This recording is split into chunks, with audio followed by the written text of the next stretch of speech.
नमस्कार दोस्तों, स्वागत है आपका हमारे इस YouTube चैनल में। दोस्तों आज की इस वीडियो में हम भौतिक विज्ञान के पार्ट 12 लाए हूं, जो कि आने वाले ग्रुप डी एग्जाम के लिए मोस्ट इंपॉर्टेंट वीडियो है दोस्तों। तो वीडियो को लास्ट तक पूरा जरूर देखिएगा और वीडियो पसंद आए दोस्तों तो एक लाइक जरूर करिएगा। हमारे चैनल पर नए हैं तो चैनल को जरूर सब्सक्राइब कर लीजिए, क्योंकि हम आने वाले ग्रुप डी एग्जाम की तैयारी लगातार इस चैनल के माध्यम से आपको करा रहे हैं। दोस्तों इस चैनल के माध्यम से आपको RRC ग्रुप डी के लिए GK, GS, current affairs, reasoning, physics, biology, chemistry, math और GK करंट साइंस मिक्स के डेली वीडियो आपको चैनल के माध्यम से मिल रहे हैं, जो कि आने वाले एग्जाम के लिए बहुत ही इंपॉर्टेंट है दोस्तों। इसके अलावा और दोस्तों एक और हमारा चैनल है ओम जायसवाल नाम करके, आप उसे भी ज़रूर से ज़रूर सब्सक्राइब कर लीजिए, क्योंकि इस चैनल के माध्यम से आपको science topic wise, GK topic wise, math topic wise, जितने भी टॉपिक वाइज वीडियो हैं दोस्तों ओम जायसवाल चैनल से आपको मिलेगा, तो आप इसे भी ज़रूर से ज़रूर सब्सक्राइब कर लीजिए। तो चलिए दोस्तों आज की वीडियो को स्टार्ट करते हैं। पहले क्वेश्चन की बात करें तो पहला क्वेश्चन है दोस्तों, 100 डिग्री सेल्सियस पर वाष्प पानी की तुलना में ज़्यादा गर्म होता है, क्यों? आपको बताना है कि जो 100 डिग्री सेल्सियस पर वाष्प पानी की तुलना में ज़्यादा गर्म होता है, क्यों? तो इसका राइट आंसर हो जाएगा दोस्तों ऑप्शन नंबर सी, यानी वाष्प जो कि अधिक ऊष्मा प्रस्तुत कर सकता है, यानी उबलते जल की तुलना में भाप में प्रति ग्राम 536 कैलोरी ऊष्मा अधिक होती है, और भाप की इस अतिरिक्त ऊष्मा से ही 100 डिग्री सेल्सियस पर ताप पर वाष्प पानी की तुलना में ज़्यादा गर्म होती है। अगला क्वेश्चन देख लेते हैं दोस्तों, ऊष्मा प्रवाह निम्नलिखित में से किस के अंतर का परिमाण है? आपको बताना है कि जो ऊष्मा प्रवाह है वो किसके अंतर का परिमाण है। तो इसका राइट आंसर हो जाएगा दोस्तों ऑप्शन नंबर ए, यानी तापमान, टेम्परेचर का। ऊष्मा प्रवाह जो कि तापमान में अंतर का परिणाम है, और ऊष्मा का प्रवाह तब तक होता रहता है जब तक कि तापांतर शून्य न हो जाए।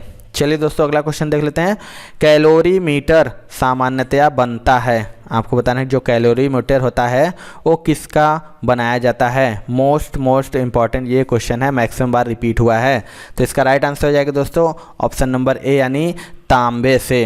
आपको बता दें तांबा जो कि ताप का अच्छा सुचालक होता है, और अलग अलग ताप का जल उसमें डालने पर जल का ताप पूरे कैलोरीमीटर में जल्दी से फैल जाता है और प्रयोग करने में आसानी होती है। इसीलिए कैलोरीमीटर सामान्यतः तांबे का बनाया जाता है। अगला क्वेश्चन देख लेते हैं दोस्तों, एक्सरे का खोज किसने किया था? मोस्ट इंपॉर्टेंट है क्वेश्चन ये दोस्तों, मैक्सिमम बार रिपीट हुआ है। आपको बताना है जो एक्सरे है उसका खोज किस वैज्ञानिक ने किया था। तो राइट आंसर हो जाएगा दोस्तों ऑप्शन नंबर सी, यानी रोएंटजन ने। आपको बता दें कि 1895 में जर्मन वैज्ञानिक प्रोफेसर रोएंटजन ने कैथोड नली से एक्स किरणों की खोज की थी, और इन्हें रोएंटजन किरणों भी कहते हैं। इस खोज के लिए प्रोफेसर रोएंटजन को वर्ष 1901 में फिजिक्स का नोबेल पुरस्कार भी मिला है। अगला क्वेश्चन देख लेते हैं दोस्तों, एक्स किरणें पार नहीं कर सकती हैं। आपको बताना है कि इनमें से एक्स किरणें किसे पार नहीं कर सकती हैं। तो इसका राइट आंसर हो जाएगा दोस्तों ऑप्शन नंबर बी, यानी मानव अस्थि को। एक्स किरणें जो कि मानव अस्थि को नहीं पार कर सकती हैं, क्योंकि इनका घनत्व अधिक होता है। आगे देख लेते हैं दोस्तों आने वाले ग्रुप डी एग्जाम के लिए हमने 500 प्लस महत्वपूर्ण प्रश्नों का एक गणित का ई बुक तैयार करवाया है, जो कि आपके आने वाले ग्रुप डी एग्जाम के लिए सुपर गेस क्वेश्चन है दोस्तों। स्पेशली ग्रुप डी के एग्जाम के लिए तैयार कराया गया आपका 500 प्लस प्रश्न, इसमें संपूर्ण हल जो कि ट्रिक के माध्यम से, सरल माध्यम से आपको बताया गया है, जिससे आपको समझने में बहुत ही आसानी होगी। तो आप इसे ज़रूर से ज़रूर ले लीजिए दोस्तों, इसका लिंक आपको डिस्क्रिप्शन बॉक्स में मिल जाएगा। इसके अलावा एक और हमारा 70 प्लस महत्वपूर्ण टॉपिक है दोस्तों ई बुक। ये भी ऐसा कोई इसमें टॉपिक नहीं है दोस्तों जो आपको इस ई बुक से बाहर चला जाए। आप इसे भी ज़रूर से ज़रूर ले लीजिए, क्योंकि आने वाले एग्जाम में ये आपकी बहुत ही हेल्प करेगा। All in one E book है ये, जो कि क्वेश्चन इसके विथ डिटेल के साथ बताए गए हैं। तो इसका भी लिंक आपको डिस्क्रिप्शन बॉक्स मिल जाएगा, जहाँ से आप उसे आसानी से ले सकते हैं दोस्तों। चलिए दोस्तों अगला क्वेश्चन देख लेते हैं, ऊर्जा उत्पादन के लिए आवश्यक ताप नाभिकीय अभिक्रिया होती है। आपको बताना है कि जो ऊर्जा उत्पादन के लिए आवश्यक ताप नाभिकीय अभिक्रिया होती है। तो राइट आंसर हो जाएगा ऑप्शन नंबर बी, यानी तारों के अंदर। आपको बता दें कि जो ऊर्जा उत्पादन के लिए आवश्यक ताप नाभिकीय अभिक्रियाएं तारों के अंदर होती हैं और सूर्य से प्राप्त ऊष्मा उसके अंदर होने वाली संलयन की क्रिया का परिणाम है और इस ऊर्जा को सौर ऊर्जा भी कहते हैं। अगला क्वेश्चन देख लेते हैं दोस्तों। केल्विन पैमाने के किस बिंदु पर जल उबलता है? आपको बताना है कि केल्विन पैमाने के किस बिंदु पर जल उबलने लगता है।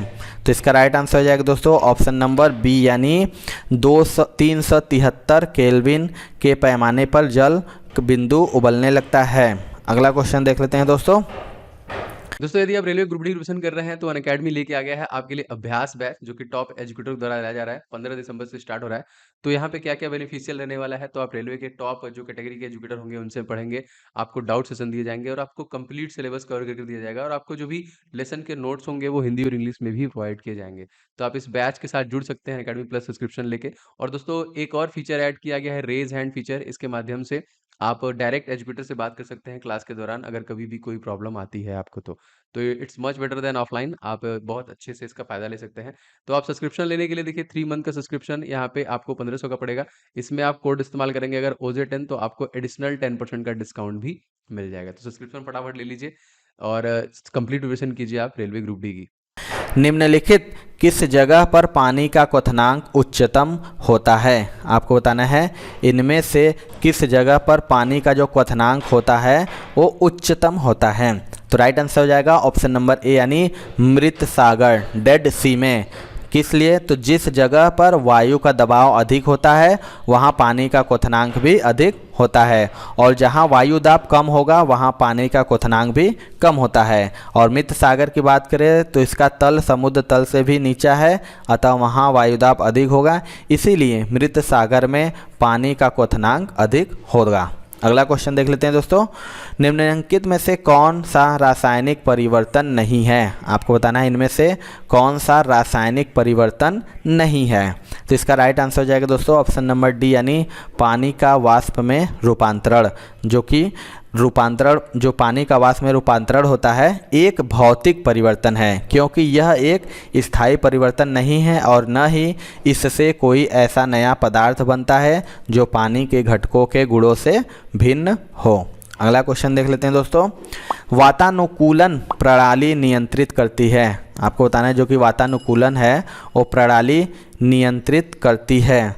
तो इसका राइट आंसर हो जाएगा दोस्तों ऑप्शन नंबर डी, यानी उपर्युक्त सभी को। बता दें कि वातानुकूलन जो प्रणाली होती है वो तापमान, आर्द्रता और वायु वेग को नियंत्रित करती है, क्योंकि मनुष्य के लिए आरामदेह स्थिति बनाने के लिए इन तीनों का अनुकूलन आवश्यक है। मोस्ट इंपॉर्टेंट यह क्वेश्चन है दोस्तों। अगला क्वेश्चन देख लेते हैं। तापमान की वृद्धि के साथ कार्बन प्रतिरोध। आपको बताना है कि जब तापमान की वृद्धि होती है उसके साथ कार्बन का जो प्रतिरोध होता है वो क्या होता है। तो इसका राइट आंसर हो जाएगा दोस्तों ऑप्शन नंबर डी, यानी घटता है। आपको बता दें कि धातुओं का जो प्रतिरोध होता है वो ताप बढ़ाने पर बढ़ता है। इनका प्रतिरोध परम ताप के अनुक्रमानुपाती होता है और मिश्र धातुओं का भी प्रतिरोध ताप बढ़ाने पर बढ़ता है। लेकिन कुछ पदार्थ ऐसे होते हैं जिनकी चालकता अचालकों से अधिक किंतु चालकों से कम होती है, ऐसे पदार्थ को अर्धचालक कहते हैं और इनका प्रतिरोध ताप बढ़ाने पर घटता है। अगला क्वेश्चन देख लेते हैं दोस्तों। अधिकतम साधारणतः प्रयुक्त वाट मापी है। आपको बताना है कि अधिकतम साधारणतः प्रयुक्त वाट मापी इनमें से क्या है। तो इसका राइट आंसर हो जाएगा दोस्तों ऑप्शन नंबर सी, यानी डायनोमीपी प्रकार, यानी अधिकतम साधारणतः प्रयुक्त वाट मापी डायनोमापी प्रकार का वाट मापी होता है। अगला क्वेश्चन देख लेते हैं दोस्तों। परम शून्य ताप है। आपको बताना है कि परम शून्य ताप क्या है। तो इसका राइट आंसर हो जाएगा दोस्तों ऑप्शन नंबर बी, यानी आणविक गति अवरुद्ध हो जाती है, यानी ताप बढ़ने पर गतिज ऊर्जा बढ़ती है और ताप घटने पर गतिज ऊर्जा भी घटती है और परम शून्य ताप पर गतिज ऊर्जा शून्य हो जाती है। इसका आशय है कि समस्त आणविक गतियाँ परम शून्य ताप पर अवरुद्ध हो जाती हैं। अगला क्वेश्चन देख लेते हैं दोस्तों। सेल्सियस में माप का कौन सा तापक्रम 300 केल्विन के बराबर है। आपको बताना है कि 300 केल्विन के बराबर सेल्सियस में कौन सा माप है। तो राइट आंसर हो जाएगा ऑप्शन नंबर बी यानी 27 डिग्री सेल्सियस। आपको परम ताप को केल्विन कहते हैं और यह वह ताप होता है जिसमें एंट्रोपी अपने उच्च सीमा पर होती है। अगला क्वेश्चन देख लेते हैं दोस्तों। परमाणु बम की खोज किसने की थी? मोस्ट इंपॉर्टेंट है दोस्तों, आपको बताना है कि जो परमाणु बम थी उसकी खोज किस वैज्ञानिक ने की थी। तो राइट आंसर हो जाएगा दोस्तों ऑप्शन नंबर ए यानी ऑटो हान ने। परमाणु बम जिसे नाभिकीय बम भी कहा जाता है, इसकी खोज 1941 में ऑटो हान ने की थी। इसकी कार्यविधि नाभिकीय विखंडन की अनियंत्रित अभिक्रिया पर आधारित है। इस बम को बनाने में यूरेनियम तथा प्लूटोनियम प्रयुक्त किया जाता है। अगला क्वेश्चन देख लेते हैं। पानी का वाष्पोत्सर्जन है, आपको बताना है कि जो पानी है उसका वाष्पोत्सर्जन इनमें से कौन सा है? Most important, most repeated sorry. इसका राइट आंसर हो जाएगा दोस्तों ऑप्शन नंबर बी यानी ऊष्माशोषी परिवर्तन। पानी जो कि द्रव अवस्था से गैस अवस्था में परिवर्तित होने पर अवस्था परिवर्तन के लिए आवश्यक ऊष्मा की मात्रा को वातावरण से अवशोषित करता है, अर्थात वाष्पोत्सर्जन एक ऊष्माशोषी परिवर्तन होता है। अगला क्वेश्चन देख लेते हैं दोस्तों। थर्मोकपुल थर्मामीटर किस सिद्धांत पर काम करता है? 4 ऑप्शन है, बताना है कि थर्मोकपुल थर्मामीटर किस सिद्धांत पर कार्य करता है। तो इसका राइट आंसर हो जाएगा दोस्तों ऑप्शन नंबर सी यानी सीबेक प्रभाव पर। बता दें आपको कि जब दो भिन्न भिन्न धातुओं के तारों को जोड़कर एक बंद परिपथ बनाया जाता है तथा इस परिपथ की संधियों को अलग अलग तापों पर रखते हैं तो परिपथ में धारा बहने लगती है। इस प्रभाव को सीबेक प्रभाव कहते हैं। अगला क्वेश्चन देख लेते हैं दोस्तों। एक थर्मामीटर बनाने में ऐसे तत्व का उपयोग आवश्यक है जो, बताना है कि एक थर्मामीटर में कौन सा ऐसा तत्व है का उपयोग आवश्यक है। तो इसका राइट आंसर हो जाएगा ऑप्शन नंबर डी यानी जब गर्म या ठंडा किया जाए तो उसमें सामान्य परिवर्तन हो। यानी थर्मामीटर बनाने में एक ऐसे तत्व का प्रयोग किया जाता है क्योंकि पारा के आयतन में वृद्धि ताप के समानुपाती होती है और पारे को गर्म करने पर उसके आयतन में समान वृद्धि होती है और ठंडा करने पर समान रूप से संकुलन भी होता है। अगला क्वेश्चन देख लेते हैं। भिन्न भिन्न नियत तापों पर गैसों के आयतन दाब आचरण को दर्शाने के लिए आरेखित वक्र रेखा क्या कहलाती है? आपको बताना है इनमें से इसका राइट आंसर क्या होगा।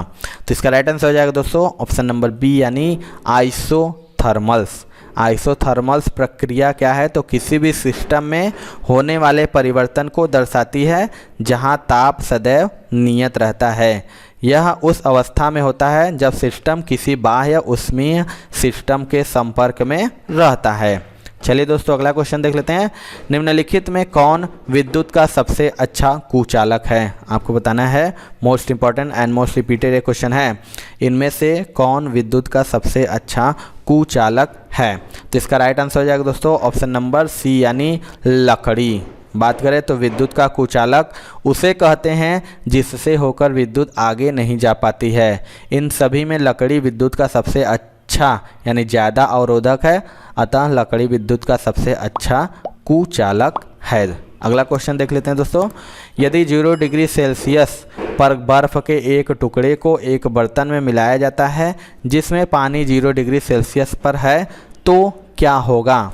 तो इसका राइट आंसर हो जाएगा ऑप्शन नंबर सी यानी कोई बर्फ़ नहीं पिघलेगी। बात करें 0 डिग्री सेल्सियस के बर्फ़ को 0 डिग्री सेल्सियस के पानी में बदलने के लिए उसमें 80 कैलोरी गुप्त ऊष्मा की आवश्यकता होती है, परंतु पानी भी 0 डिग्री सेल्सियस पर है जिससे बर्फ़ कोई ऊष्मा नहीं ले पाएगी, इसीलिए ही बर्फ़ ज्यों की त्यों बनी रहेगी। अगला क्वेश्चन देख लेते हैं दोस्तों। वायुमंडल के किस प्रकार की स्थिति को चक्रवात से प्रस्तुत किया जाता है? आपको बताना है कि इनमें से वायुमंडल के किस प्रकार की स्थिति को चक्रवात से प्रस्तुत किया जाता है। तो इसका राइट आंसर हो जाएगा दोस्तों ऑप्शन नंबर ए यानी चारों ओर उच्च दाब से घिरा केंद्र में निम्न दाब। यानी चक्रवात जो कि सदैव पृथ्वी की गति की दिशा में रहते हैं और चक्रवात के केंद्र में वायु दाब निम्न होता है। चक्रवात के मुख्य केंद्र निम्न वायु दाब वाले क्षेत्र के होते हैं। अगला क्वेश्चन देख लेते हैं दोस्तों। ताप का एसआई मात्रक है। आपको बताना है कि इनमें से ताप का एसआई मात्रक क्या है? तो इसका राइट आंसर हो जाएगा दोस्तों ऑप्शन नंबर डी यानी केल्विन।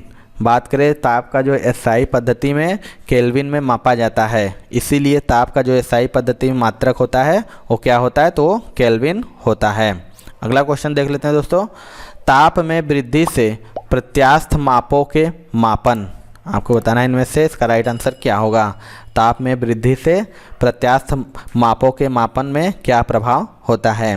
तो राइट आंसर हो जाएगा ऑप्शन नंबर ए यानी घटते हैं। आपको बता दें कि ताप बढ़ाने पर प्रत्यास्थ मान घटते हैं, क्योंकि ताप बढ़ाने से पदार्थों की अवस्था में परिवर्तन हो जाता है। अगला क्वेश्चन देख लेते हैं दोस्तों। दाब बढ़ाने पर बर्फ का गलनांक में क्या परिवर्तन होता है? आपको बताएं दाब बढ़ाने पर बर्फ का गलनांक क्या हो जाता है? राइट आंसर हो जाएगा दोस्तों ऑप्शन नंबर ए यानी घटता है। आपको बता दें कि दाब बढ़ाने पर बर्फ का जो आयतन है वो घटता है, क्योंकि 4 डिग्री सेल्सियस पर पानी का आयतन न्यूनतम होता है, इसलिए दाब बढ़ाने पर बर्फ के गलने की प्रवृत्ति बढ़ जाती है और उसका गलनांक कम हो जाता है। तो ये थी दोस्तों आज की वीडियो। आपको वीडियो कैसा लगा कमेंट सेक्शन में जरूर बताइएगा। वीडियो पसंद आया होगा दोस्तों तो एक लाइक जरूर करिएगा। चैनल पे हमारे नए हैं तो चैनल को जरूर सब्सक्राइब कर लीजिए, क्योंकि हम लगातार आने वाले ग्रुप डी एग्जाम की तैयारी लगातार आपको करा रहे हैं, जिससे आपको एग्जाम में बहुत ही मदद मिलेगी। तो मिलते हैं दोस्तों अपने अगले वीडियो में, तब तक के लिए जय हिंद जय भारत।